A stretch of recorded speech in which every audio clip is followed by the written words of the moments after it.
Okay, I put the rack and pinion in.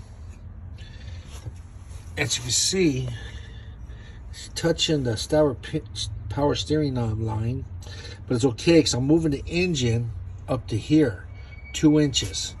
That'll clear that. I got to put this in for here.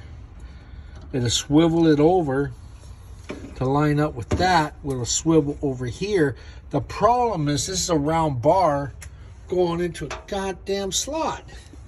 I don't know why they would do that. So I don't know if I should use the original to come off of, put a flat on this one, stick it in this one, and connect it right here like this, and then swivel out away from the engine.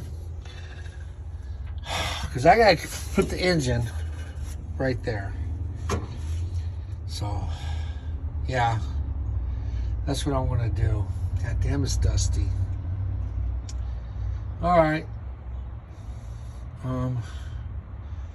It's a lot of work. It's easy but hard, because good thing I have a machine shop, because I don't know what else to do with this goddamn thing.